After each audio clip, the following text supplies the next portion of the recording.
President Trump said he planned to hold meetings in the White House Situation Room today as he considers potential U.S. involvement in the war between Israel and Iran.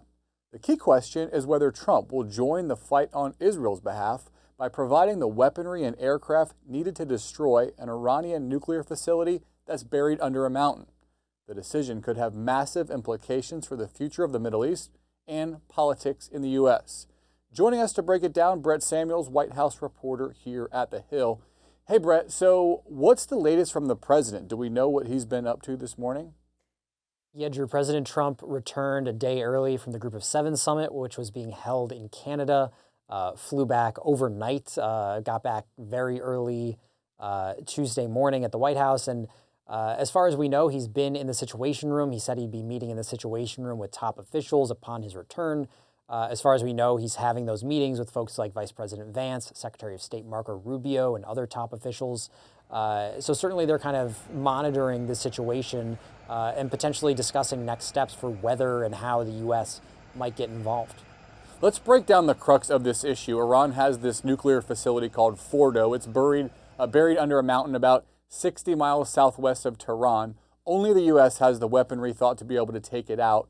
Tell us about the weapons and the facility. Yeah, so the United States has what are called these bunker buster bombs that could, in theory, penetrate and destroy this Fordo nuclear facility. This is sort of the major nuclear facility that Iran has. Certainly other nuclear facilities have already been hit by Israeli strikes. But the thinking here is essentially that, if Israel wanted to target this nuclear facility under a mountain, it would require U.S. weapons, potentially U.S. pilots flying and dropping those weapons. So it would require some degree of involvement from the United States, in theory, if they wanted to go that route. So, if things were to escalate to that level, that's sort of the big question here, is whether the Trump administration is willing to greenlight that involvement, whether the Trump administration is willing to get U.S. forces or weaponry involved in some direct way, which to this point they have not been so far. Seems like a major potential turning point for the second Trump administration. And the president has been sending mixed signals on his thinking here. On one hand, he said he might send Steve Witkoff or even Vice President Vance to negotiate with Iran. On the other hand, he said he's in no mood to negotiate. Is there going to be an effort to de-escalate, or has that ship sailed? Yeah, I think that's a great point to note that President Trump has really been kind of back and forth on this. In the wake of Israel's initial missile strikes against Iran, Trump said that, perhaps this was a second chance for Iran to come to the negotiating table. But as recently as, this morning or last night, he's talking about evacuating Tehran and being in no mood to negotiate. So it does seem a little hard to parse, whether or just how interested Trump is in a diplomatic solution here. Folks who I've talked to who know the president, who have worked with the president, have said that they think ultimately he does want a diplomatic solution here. He's interested in peace, in finding some kind of peace agreement that he can tout some kind of deal. But ultimately, this bombastic rhetoric is kind of masking that and may ultimately give way to some kind of action that escalates the situation. Yeah, and this issue is causing an increasingly fiery split in the Republican Party that could really threaten Trump's coalition of support. It pits the MAGA isolationists against the foreign policy hawks. You have Steve Bannon and Tucker Carlson on one side, Laura Loomer and Lindsey Graham on the other. Does Trump risk losing his base if he joins this war? Yeah, it's definitely made for some odd bedfellows, I think, sort of the dividing lines of this conflict.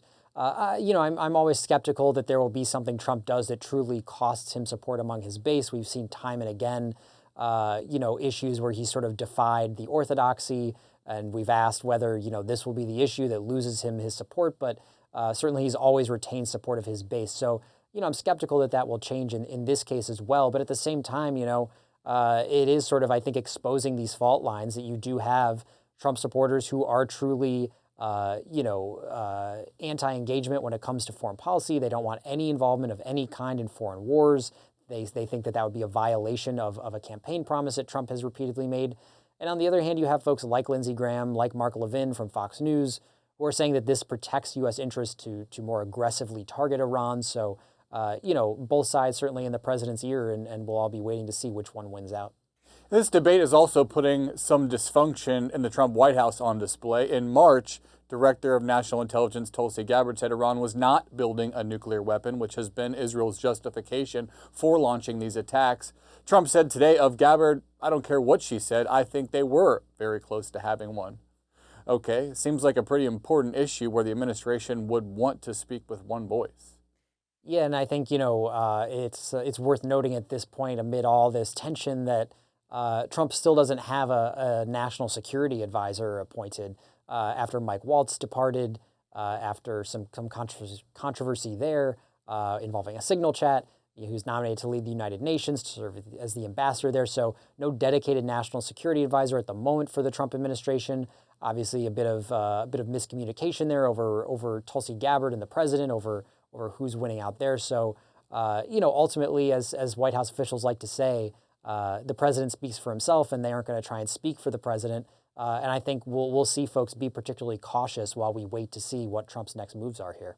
Is Congress going to try to step in here? Representatives Thomas Massie and Ro Khanna, who are on the opposite end of many issues, are putting forward a bipartisan war powers resolution today that would force the president to seek congressional approval before attacking Iran. Senator Tim Kaine put forward a similar measure yesterday.